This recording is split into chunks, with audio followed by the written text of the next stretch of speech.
જૂનાગઢના એક નાના ગામમાં મયુર નામનો છોકરો રહેતો હતો.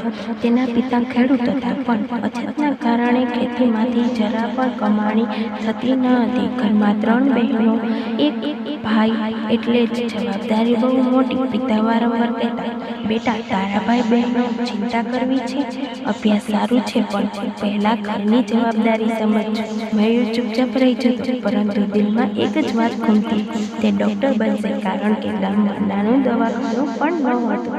લોકો સામાન્ય તાવ માટે 20 કિલોમીટર દૂર જતા, અને તે જોઈને તેને ખૂબ જ દુઃખ થતું હતું.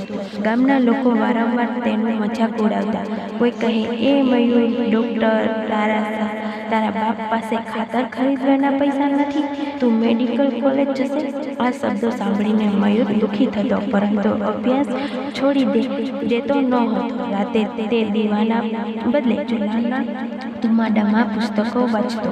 ક્યારેક પુસ્તકો ખરીદવા પૈસા ન હોય તો લાઇબ્રેરીમાંથી પુસ્તક લાવીને હાથથી લાંબા નોંધો કરતો. મા હંમેશા પ્રોત્સાહન આપતી. તે ધીમા અવાજે કહેતી, બેટા, તું અભ્યાસ કરજે, ભગવાન તારી મહેનત વ્યર્થ નહીં જવા દે.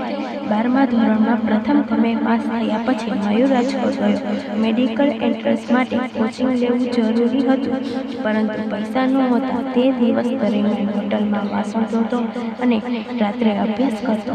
હોટલનો માલિક ક્યારેક ટસકા કરીને બોલતો, અરે ડૉક્ટર સાહેબ, વાસણ સારી રીતે ઘસો, નહીં તો ગ્રાહક ફરિયાદ કરશે. મયુર ચૂપચાપ કામ કરતો, મનમાં માત્ર એક જ અવાજ, હવે સહન કરજે, એક દિવસ તું ડૉક્ટર બનશે.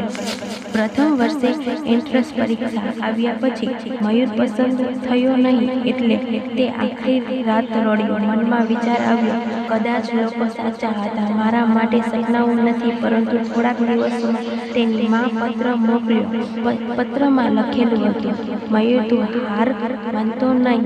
સપનું મોટું હોય ત્યારે રસ્તો લાંબો જ હોય છે. મહેનત કરતા રહેજે. આ શબ્દોએ તેના દિલમાં ફરી આશાનો દીવો પ્રગટાવ્યો.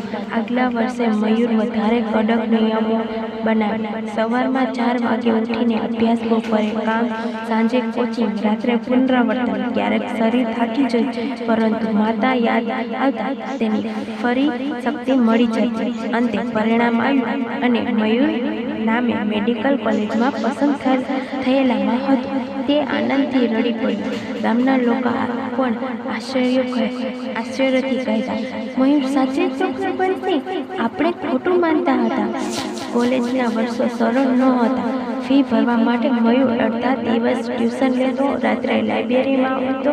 કેટલાક દિવસો ખાલી પેટ અભ્યાસ કરવો પડ્યો, પરંતુ દરરોજ તેને યાદ આવતું, મારે મારા ગામ માટે ડૉક્ટર બનવું છે. 7 વર્ષની કઠિન મહેનત અને સંઘર્ષ અને બલિદાન પછી મયુર આખરે ડૉક્ટર બન્યો.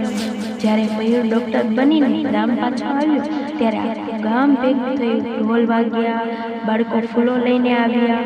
પિતા ગર્વથી બોલ્યા, મારો બેટો આજે ગામનો પ્રથમ ડૉક્ટર છે. મયુર પોતાના દવાખાનામાં બેઠો અને પોતાની મા તરફ જોઈએ તે ધીમા અવાજે બોલ્યો, મા, તું સાચું કહેતી હતી, સંઘર્ષ વ્યર્થ જતું નથી. તે આંખોમાં આંસુ હતા, પરંતુ એ આંસુ નિષ્ફળતા નહોતા, એ તો સપના પૂરા થવાના આંસુ હતા.